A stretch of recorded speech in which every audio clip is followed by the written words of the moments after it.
This portion of the news brought to you by McDonald's. McDonald's, I'm loving it. Environmental health officials are stepping up fogging exercises in response to the first reported case of the chikungunya virus here in the Bahamas. A visitor from the Dominican Republic tested positive for the virus late last month.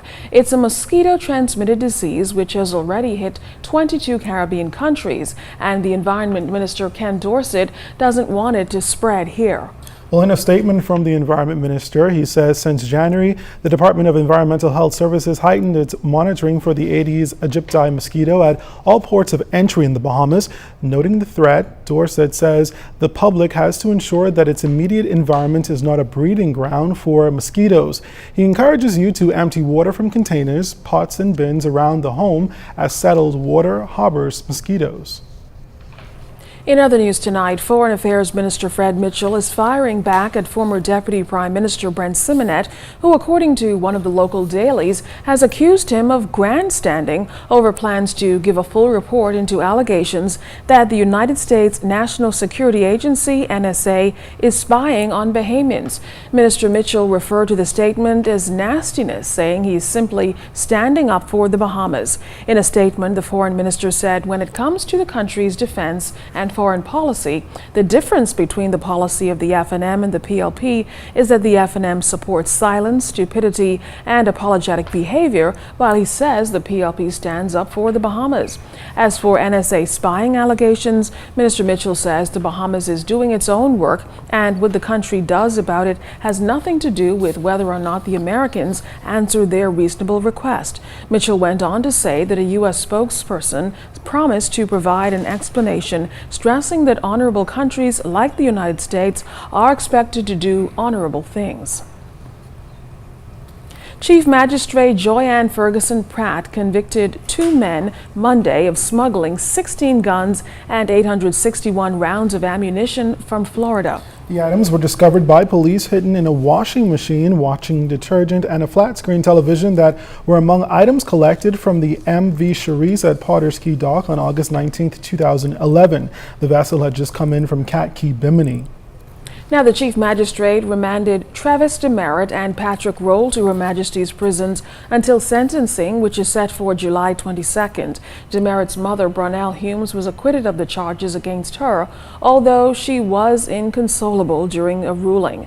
In fact, she cried so loudly that the stenographer also teared up, which prompted Ferguson Pratt to call for a 5-minute adjournment.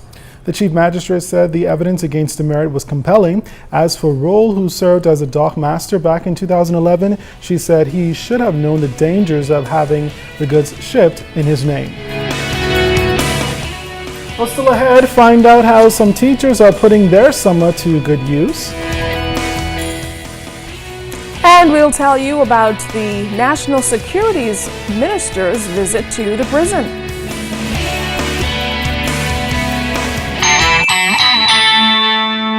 This portion of the news was brought to you by McDonald's.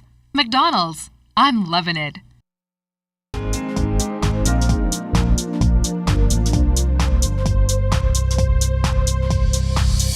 This is your Royal Fidelity Business News. I'm C.S. Scatterly. More than 25,000 young people have passed through Junior Achievement, a program designed to teach students how to properly run a business. Sparks, a company sponsored by Commonwealth Bank, set a record by taking one of the top 3 spots in all 8 categories. Walking away with the top prize as the most distinguished achiever was Michael Johnson Jr. Johnson beat out more than 3,000 students in schools throughout the country. In other business news, tourism officials are reporting the country's film industry is growing and has great economic potential. According to the ministry's film commissioner, Craig Woods, last year 187 projects were completed in comparison to the 170 done in 2012. Woods says approximately $270,000 is generated monthly on production projects. He also pointed out how, in addition to generating revenue, Bahamians have an opportunity to gain work experience and network. Last year, I think we did close to $5 million worth of our production work based on 187 projects. So that means we're working on, a project every 3 days. And sometimes it's music videos, sometimes it's documentary films, underwater shoots. Last year we shot 5 films, and that's when the big magic happens. That's when a lot of eyeballs on the Bahamas. One of the films we shot last year was up for a Golden Globe. And in international news, U.S. cupcake chain Crumbs has said it will shut down all of its shops a week after its shares were suspended from trading on the NASDAQ index. It had 65 shops in 12 states and Washington, D.C. Its fortunes began to decline as its cake sales slowed. Crumbs reported a loss of $18.2 million last year, which came on top of a $10.3 million loss in 2012. This has been your Royal Fidelity Business News. I'm C.S. Gatterly.